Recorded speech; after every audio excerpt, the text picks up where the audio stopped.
Buenos días. ¿Cómo amanecen el día de hoy? ¿Ya se saludó con alguien que no vino? Con alguien que no haya venido, pues ¿para qué saluda con el que vino? Eso ya. Si no ha saludado con el que vino, hasta ya fue, pídale perdón porque.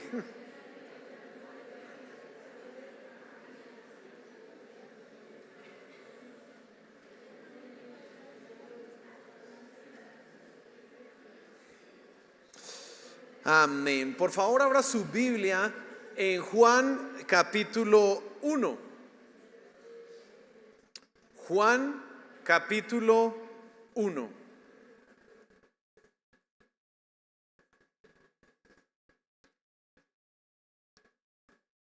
Quiero que pensemos un momento en qué es un milagro. Piensa un momento en eso. ¿Qué es?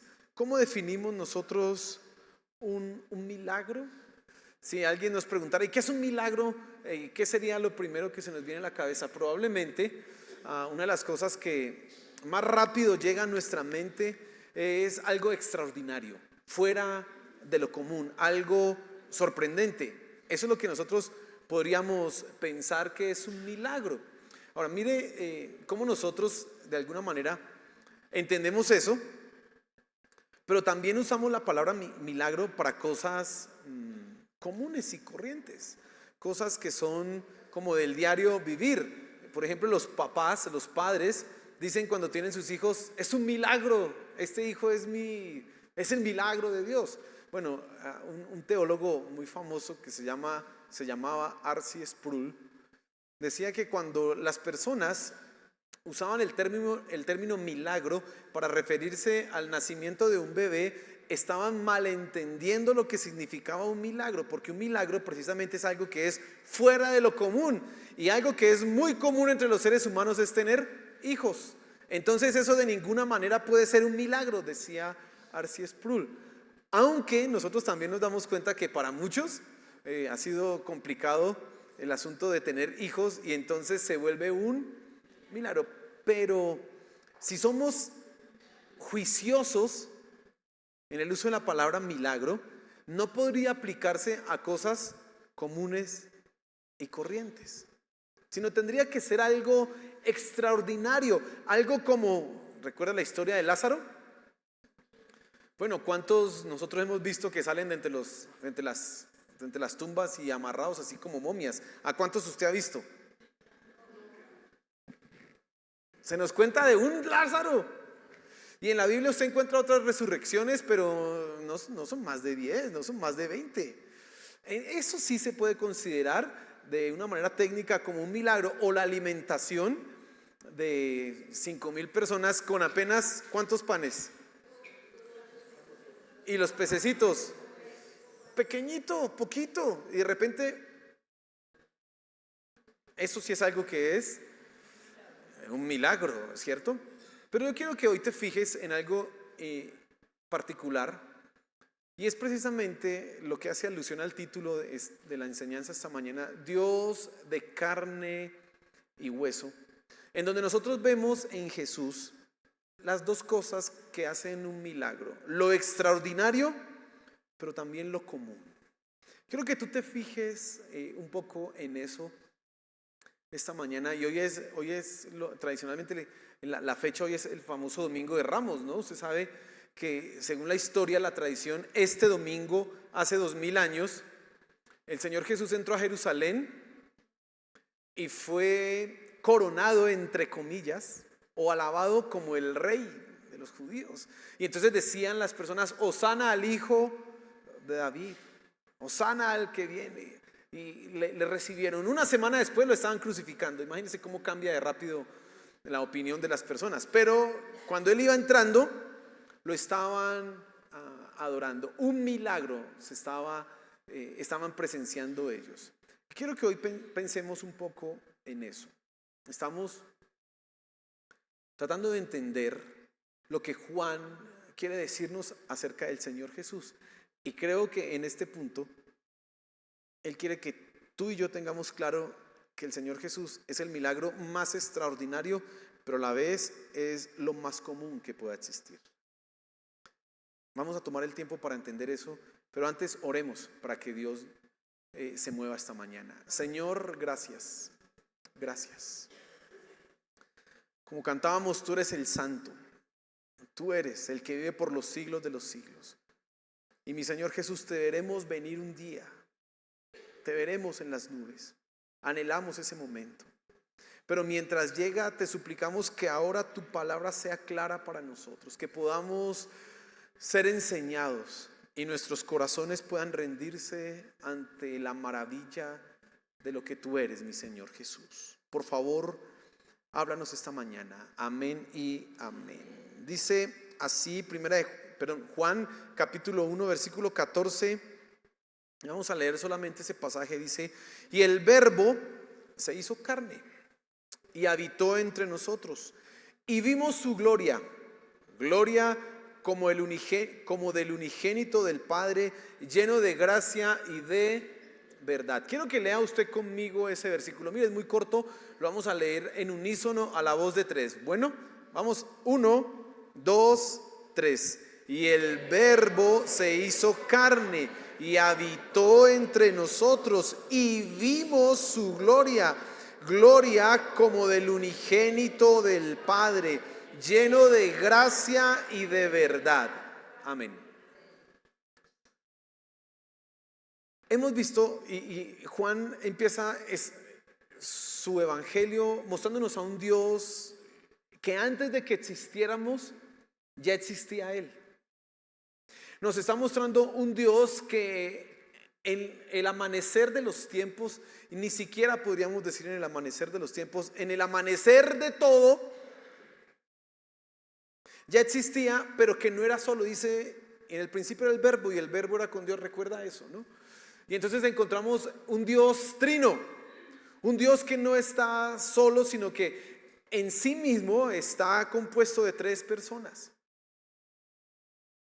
Y de repente ese Dios, como dice aquí el versículo 14, y el Verbo se hizo carne. Y entonces tenemos un Dios de carne y hueso. La palabra se hizo carne, el Verbo se hizo carne. Probablemente, hablando de milagros, este es el más sorprendente que tú y yo podamos considerar que se haya dado. ¿Por qué afirmo yo esto? Bueno, piensen un momento en lo que está afirmando Juan. Primero, como ya decía, Dios existe en la eternidad. No tiene principio, no tiene fin, infinito, eterno, sin necesidad de nada. Él no tiene necesidad, Dios no tenía necesidad de nosotros, ni tiene necesidad de nosotros, como algunos han llegado a pensar que nos hizo porque estaba solito, entonces pues para compañía. No, Dios no nos hizo para eso. Dios no nos necesitaba de ninguna manera. Está allá en la eternidad. Pero ese Dios de repente se hace hombre. Los motivos y las razones para hacerse hombre luego los veremos en más detalle, pero Juan ya nos ha dicho que vino para ser la luz del mundo, y esa luz era la salvación, era la vida. Se hizo hombre. Pero ¿qué implicaba que el Dios eterno, infinito, se hiciera hombre? Juan usa una palabra acá para hablar de lo que sucedió. Él utiliza la palabra carne. Él no dice Juan se hizo un hombre. Juan no dice y el Verbo se hizo un hombre, y el Verbo se hizo una persona. No dice y el Verbo se hizo carne. ¿Por qué Juan utiliza la palabra carne? Pues entre muchas razones, muy seguramente él estaba pensando en personas como tú y yo y como yo, que pudiéramos entender precisamente lo difícil y maravilloso que se está haciendo en este momento. Para nosotros la encarnación y todo esto, pues ya lo hemos escuchado tantas veces que como que pierde lo maravilloso, como que pierde lo sorprendente. Pero piensa en los términos, en nuestros términos. Los seres humanos hemos hecho invenciones. Un ser humano Los seres humanos hemos inventado los automóviles, computadores, teléfonos, bueno, tantas cosas hemos inventado los seres humanos, pero de ahí a que un ser humano se transforme en aquello mismo que ha inventado, hay una gran diferencia. Tú y yo entendemos que una cosa es el creador y otra cosa es la creación. Y yo puedo hacer un automóvil, yo puedo inventar, la raza humana puede crear un automóvil, pero de ahí a transformarse él directamente en un automóvil, no. Ahorita hay algo que se llama el transhumanismo, no sé si usted ha escuchado algo de eso. ¿Qué es eso? Que los seres humanos ahora están buscando de alguna manera una transformación o un perfeccionamiento de sí mismos por medio de meterse cosas, cirugías y asuntos así. Entonces ahora voy a tener una visión súper no sé qué, o voy a hacer ciertas modificaciones en mi código, en mi ADN, etcétera, que me va a llevar a ser mejor. Eso hoy se está pensando. Ya usted no ha escuchado que ahora en un futuro no muy lejano el celular va a estar integrado aquí y usted se coloca un chip y acá y ya pues hola, ¿cómo vas? Y no sé cómo funcionará, pero ya se habla de que en un futuro no tan lejano ya tú no necesitarás este aparato porque esto ya se pone cansón cargarlo, y además como se lo roban, entonces es más fácil cargarlo aquí en el dedo, y se le van a robar, pues bueno, no falta el que le corte la mano, ya, venga para acá. Pero imagínense, ahora estamos hablando de avances científicos en donde algunas personas están pensando cómo podemos acceder a un conocimiento más avanzado y más rápido, porque es que ir al colegio todos esos años, y esto hoy suena descabellado, sí, pero se están haciendo investigaciones y créanme que hay gente por allá buscando con eso de la nanotecnología, cómo hacer operaciones sin abrir a nadie, cómo lograr transformar la vida de la raza humana. Pero de ahí a que tú y yo seamos 100% un carro o 100% un teléfono o 100% un computador, es imposible. ¿Cómo yo transformo esta carne en un metal? ¿Cómo yo transformo esta materia, esto que tengo yo, estos huesos, en las llantas de un automóvil? Es imposible, literalmente imposible. Pero cuando vemos la encarnación, vemos lo imposible hecho realidad. Porque tú tienes que entender que Dios, dice Juan capítulo 4, que Dios es espíritu. Dios no tiene forma. Dios es inconmensurable, no tiene medida. Cuando Salomón construyó el templo, dijo: te hicimos esta casa, pero pues en realidad, ¿quién te puede contener? O sea, ¿quién te va a decir, aquí te vas a meter? Dios no, porque Él existe en todo lugar. Es infinito, eterno. Pero dice ahí, y el verbo Dios se hizo carne. Tienes tú que empezar a entender lo maravilloso de lo que está sucediendo acá. No es algo tan común, no es algo tan natural. Implica una profunda transformación que sería imposible sin el poder de Dios. Cuando tú y yo vemos la encarnación, en realidad estamos viendo a un Dios omnipotente obrar, porque se necesita el poder absoluto de un Dios como nuestro Dios para que se opere algo como lo que está sucediendo en esto.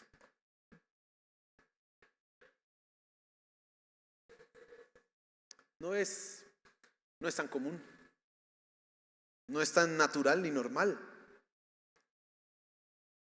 Pero además dice el pasaje, y habitó entre nosotros.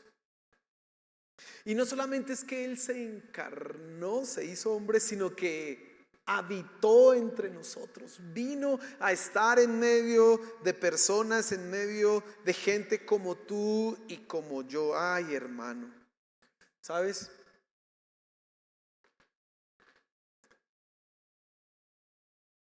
El Dios eterno habitó entre nosotros como una persona común y corriente.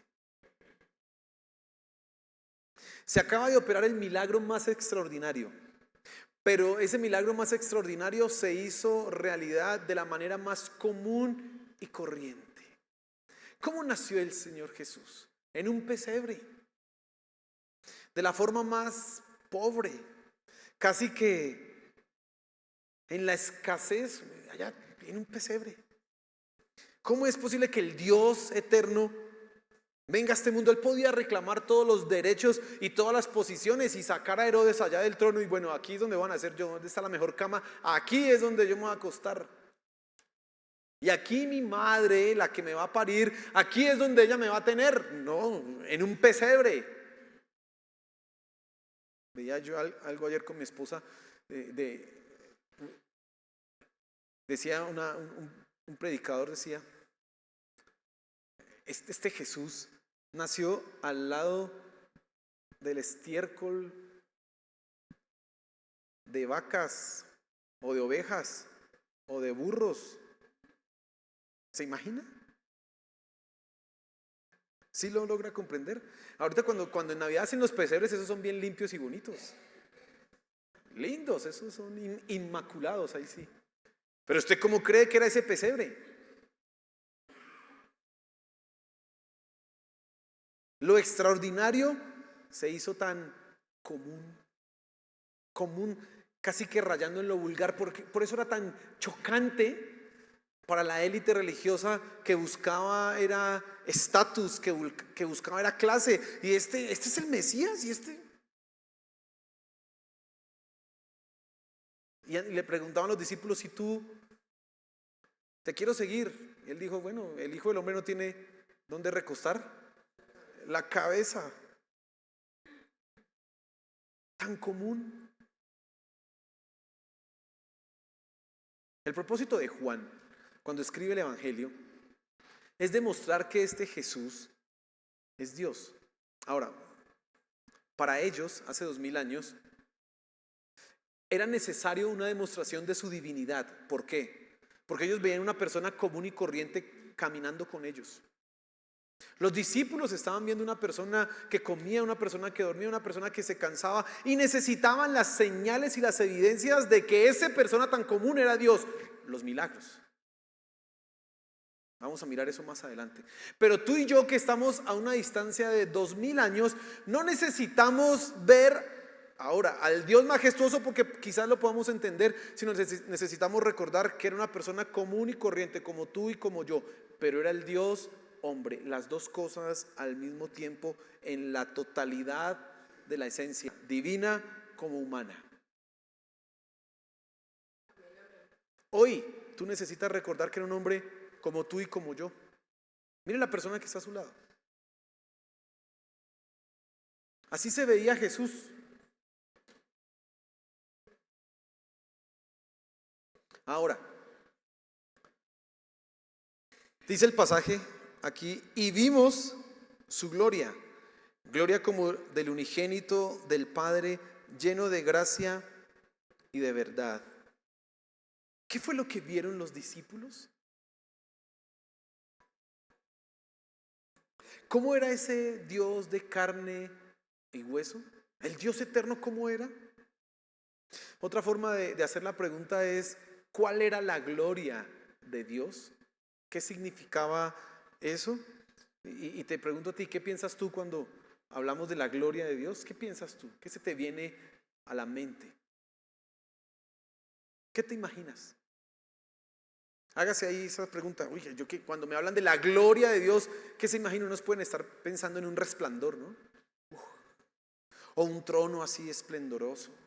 O como la visión de Isaías. Recuerda que Isaías vio un gran trono y ángeles que decían santo, santo, santo, y el borde de su manto dice que llegaba hasta...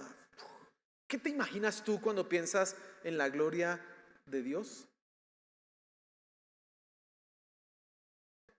Mira, hay un detalle que debemos señalar acá en el pasaje que nos va a dar a entender cuál era la gloria que vio Juan, cuál fue la gloria que vieron los discípulos y cuál es la gloria que tú y yo debemos ver en nuestro Señor Jesús. Hoy, 2000 años después, 2000 y pico de años después, es el momento en que tú y yo tenemos que contemplar la gloria de Jesús como la vieron los discípulos. No como nos la imaginamos, sino como la contemplaron los discípulos. Lo que tú y yo tenemos que ver. Hay un detalle, una referencia en este versículo. Dice, y habitó entre nosotros. Y el verbo se hizo carne y habitó entre nosotros. Ahora, ese término habitar, básicamente es que él armó una tienda o armó un tabernáculo. Y Juan, cuando relaciona ese tabernáculo con la gloria, él está pensando en el Antiguo Testamento. Juan está pensando en las realidades del Éxodo, las realidades de Crónicas. ¿Qué realidades? ¿Recuerda cuando Moisés construyó el tabernáculo? Esa gran tienda donde estaba el arca, donde estaba la menorá, donde habían todas esas cosas. Bueno, dice que se levantó la tienda y en ese momento cuando se levantó la tienda dice que la gloria de Dios descendió. ¿Cómo descendió la gloria de Dios en ese momento? Como en una nube. Y dice que los que estaban ahí, ¿qué les tocó hacer? Salir corriendo porque no podían estar mientras estaba la gloria de Dios. Algunos llaman a eso la gloria revelada o la Shekinah, la gloria de Dios. Se hizo evidente ahí. Lo mismo sucedió en el templo, cuando Salomón logró terminar la construcción del templo. Dice que la gloria de Dios llenó ese lugar. ¿Y qué pasó con los sacerdotes? Otra vez salgan de aquí, no pueden estar ahí. La gloria de Dios en el Antiguo Testamento era la manifestación como una nube. También la vieron en el monte, cuando en el monte Sinaí, ¿recuerdan? Moisés sube y dice que ese monte temblaba y allá habían como rayos, truenos, relámpagos, una cosa así impresionante. Esa era la gloria de Dios, la que ellos estaban viendo en el Antiguo Testamento. Pero Juan no vio esa gloria. Juan aquí nos está mostrando que dice, y vimos su gloria, gloria como el del unigénito del Padre. Es decir, él está diciendo, yo vi la gloria de Dios. Pero ¿qué gloria vio Juan? En el Antiguo Testamento era una nube. ¿Será que Juan vio una nube? En el Antiguo Testamento ellos escuchaban una voz ensordecedora, unos relámpagos, un trueno, así una cosa que daba era terror. Es más, la amenaza estaba, el que toque el monte se muere. Nadie puede acercarse aquí, porque la gloria, en el Antiguo Testamento, la gloria de Dios repelía a las personas. Decía así, me santificaré en aquellos que se acerquen a mí, le dijo Dios a Aarón por medio de Moisés. En los que se acerquen a mí yo me voy a santificar, por lo tanto tienen que ser santos, porque si no, se mueren. Dice también en el Antiguo Testamento, nadie verá mi rostro y permanecerá con vida. Porque la gloria de Dios en el Antiguo Testamento era un asunto que te expulsaba, te repelía, porque tú no podías estar ahí. Pero Juan dice, y vimos su gloria, gloria como la del unigénito del Padre, lleno de gracia y de verdad. ¿Qué fue lo que vio entonces Juan?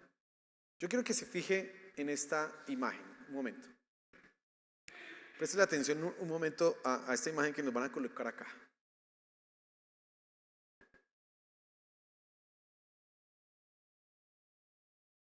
No, déjela ahí otra vez, oscuro.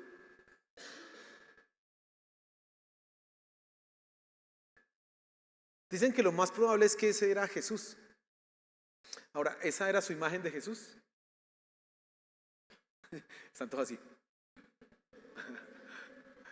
¿Saben por qué dicen que era Jesús? Porque los historiadores, etnógrafos y toda esa gente se puso a hacer investigaciones y lograron encontrar unos cráneos allá en algunos sitios arqueológicos de personas del primer siglo, judíos del primer siglo, y con toda esa inteligencia artificial y con todas esas cosas que hay, etcétera, hicieron lo llenaron de carne y toda la cosa y pum, ahí está.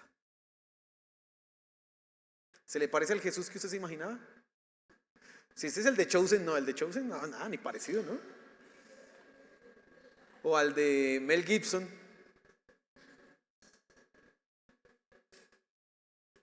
¿Sabes por qué yo te muestro esta imagen? Mira, no sabemos cómo era el Señor Jesús, muy probablemente era así.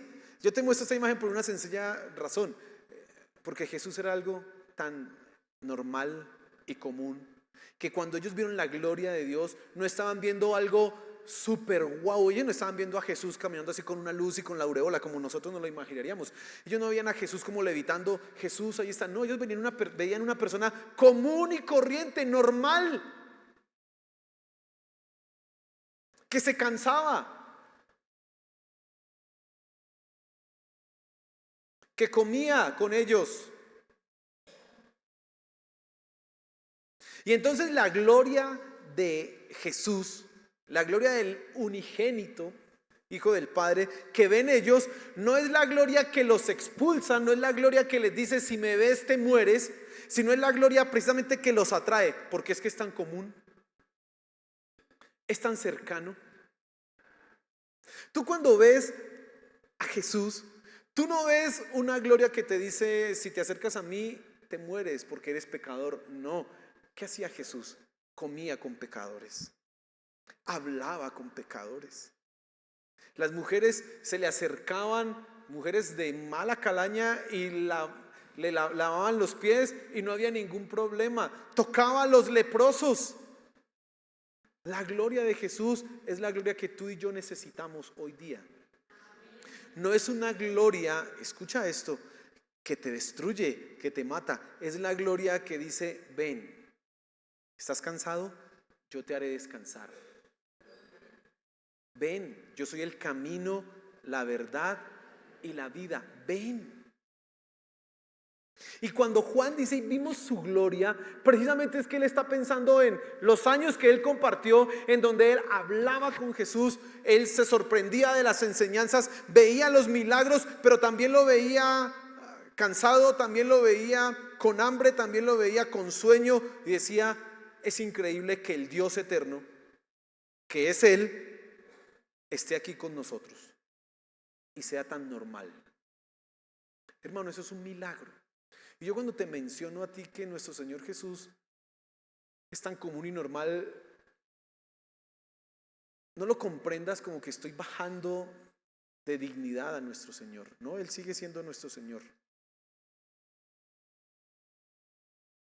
Glorioso, majestuoso, inigualable, sigue siendo Él. Pero la gloria de nuestro Dios encarnado, es que se hizo semejante a ti y a mí para que le podamos hablar cara a cara. Es que se hizo semejante a nosotros precisamente para que pudiéramos ver las maravillas de nuestro Dios, en que se encarnó, hizo lo imposible. Eso no se vuelve a repetir nunca más en la historia. Que lo que es de otra naturaleza, lo espiritual, resulte siendo carne. No, eso no vuelve a suceder. Pero no lo hizo para quedarse allá lejos, lo hizo para acercarse aquí a nosotros. Mira, hermano, esa es la gracia de nuestro Señor. Nosotros le adoramos porque comprendemos que Él es majestuoso, pero también tenemos que adorarle porque se acercó a nosotros. Mira, el ser humano está acostumbrado al desprecio. ¿Sabes por qué? Porque el ser humano ve cómo entre nosotros, que debiéramos amarnos porque somos de la misma estirpe, de la misma raza, de la misma sangre, que compartimos todos el mismo código genético, empezamos a hacer divisiones de clases. ¿Quién de nosotros puede reclamar mejor alcurnia? Ninguno. ¿Quién de nosotros puede decir, venga, yo soy de mejor familia? Ninguno, todos somos mestizos acá ya. Pero aún en medio de todo que somos mestizos y ya, hay algunos que se creen quién sabe de dónde. No lo digo particularmente de aquí de la iglesia, al interior de la iglesia, lo digo de la sociedad.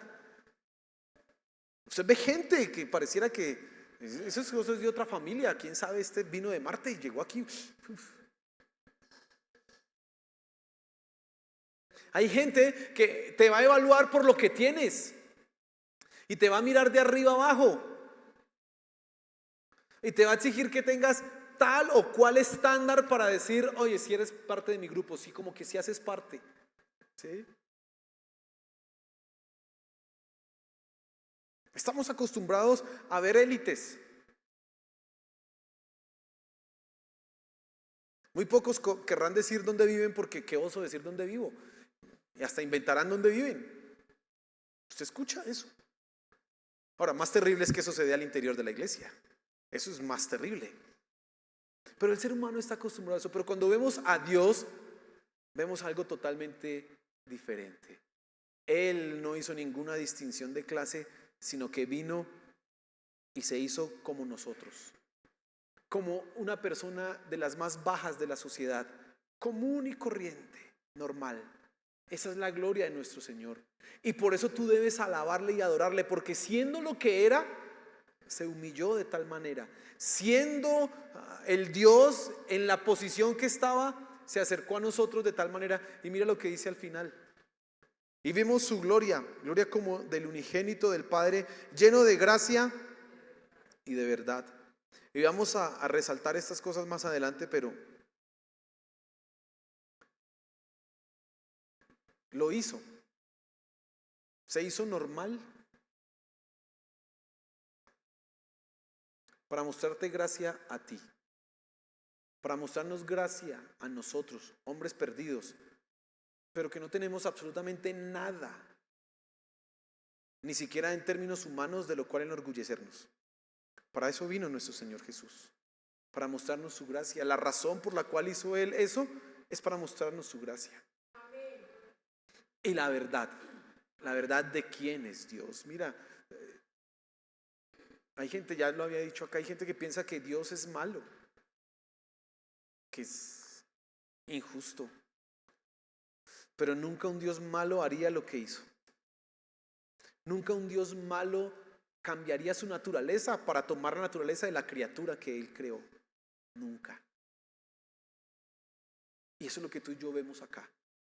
Un Dios tremendamente poderoso, amoroso, que se acercó a nosotros, que se encarnó. Ese es el que adoramos.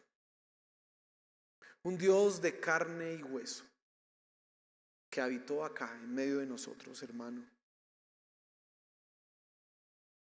¿Tú ves cómo su gloria te atrae? Puedes ver cómo su gloria,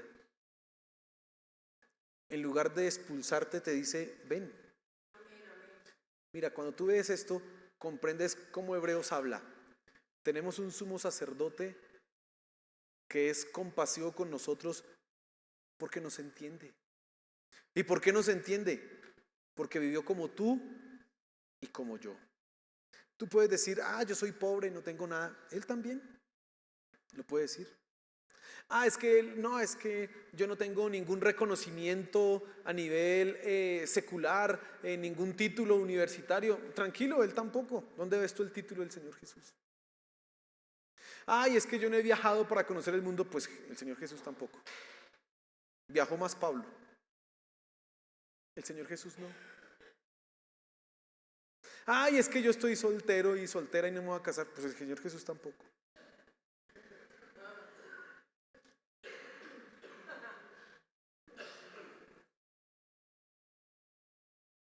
Es que yo tengo unas tentaciones que nadie entiende. El Señor Jesús fue tentado en todo, pero sin pecado. Y por eso Él te entiende. Por eso Él merece ser alabado. Por eso Él merece ser exaltado. Por eso hoy Él merece que tú y yo lo declaremos el Rey de nuestro corazón. Porque no hay un Dios que haya hecho lo que Él hizo, de acercarse a ti de la forma en que Él lo hace. Se hizo hombre para mostrarte que estaba por ti. Se hizo hombre para mostrarte, no estoy allá arriba, vengo por ti. La gloria de Dios en el Antiguo Testamento te destruía. Esta gloria de nuestro Señor Jesús dice, ven. Te toca.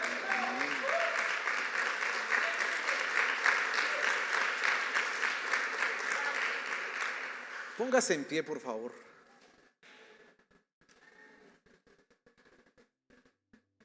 Yo quiero que usted se quede el día de hoy, esta semana, estos días pensando en eso. Oye, mi Señor Jesús. Normal. Claro, nosotros le alabamos y lo colocamos en el trono de todo lo que existe porque Él lo merece. Dice la Biblia que todo está bajo sus pies, claro. Pero no te olvides que el milagro de la encarnación y que Juan nos quiere mostrar acá es que Él se hizo semejante a nosotros, común y corriente, como tú y como yo, vivió como nosotros. Aleluya. Mira, nada, absolutamente nada debiera frustrarte a ti en este mundo. Es que me falta, es que no tengo. No, porque alguien se acercó precisamente a una persona como tú y vivió como tú, nuestro Señor Jesús. Su gloria, lo que lo hace más digno de alabanza, es precisamente eso. ¿Quién hubiera cambiado su naturaleza por amor al pecador? Él. Y no te olvides de eso, que su gloria precisamente se acerca a ti, que en su encarnación se hizo como tú, como nosotros, tal cual. ¿Ya viste una recreación de lo que podía ser tan normal? A veces nos imaginamos, no, el Señor Jesús tuvo que haber medido 1,90 y así acuerpado y ya puesto, claro, la nariz así ya, y uno mira eso y ese qué va a ser, como muy feito ese, muy aindiadito ese, piensa uno. Pero precisamente eso fue lo que hizo Dios. Decir, voy a ser tan normal como ustedes, tan común como ustedes, porque vengo por ustedes. Vengo a mostrarles lo que realmente es Dios, un Dios amoroso que viene a buscar al pecador. Gracias a Él por lo que hizo por nosotros. Amén. Señor, gracias, gracias, porque un día te hiciste carne como nosotros. Gracias, mi Señor Jesús, porque te hiciste hombre, viviste como nosotros. Tú nos entiendes. ¿Quién más puede comprendernos? Solo tú, mi Señor. Gracias. Que al igual que Juan y que los discípulos, yo pueda contemplar tu gloria, esa gloria majestuosa que te hace cercano a nosotros, que me permite hablarte, que me permite saber que tú viviste lo mismo que yo viví. Que yo pueda contemplar esa gloria, Señor. Te lo suplicamos. Te lo suplicamos, Señor. Gracias. Gracias. Alabado sea tu nombre, glorificado sea tu nombre. No podemos más sino eso, adorarte a ti, alabarte a ti, mi Señor Jesús. Gracias, Padre Celestial. Gracias, mi Señor.